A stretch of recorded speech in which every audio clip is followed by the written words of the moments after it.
So with that, we got a first version of this expenses list widget. And back in expenses start, we can now use this custom widget. So here below this chart placeholder, I'll use expenses list. Of course, you also must add an import to your expenses list Dart file here in order to use this widget here in the expenses Dart file. And now we must pass a value for this named expenses parameter. And here that's my registered expenses list. That's the list of expenses that should be displayed on the screen. Hence, we can refer to it like this here. Now here I have to remove the const keyword and add it just in front of text, because even though expenses list supports the const keyword in theory, we can't use const in front of this widget if we're referring to a list property here, which could be changed later on.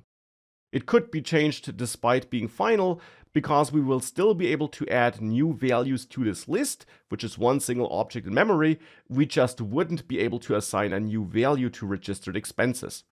But that's also something I'll get back to later in the course. With that, if we save this, we should now see our list here, except for that we don't. And the reason for us not seeing the list is that expenses displays a column, and in that column we now got a list. So in the end, another kind of column inside of a column.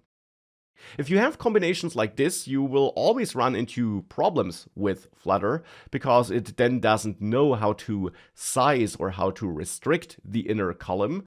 And you can then solve this problem by wrapping this inner column or column-like widget with the expanded widget and set the child of expanded to this inner column or list view in this case. And with that, we now see our list here. And here's the text widget above it, which is this chart placeholder. Of course, again, styling is all not final, but it's a start. And we're outputting this dummy list now, and we're actually doing so in a way that's optimized for performance.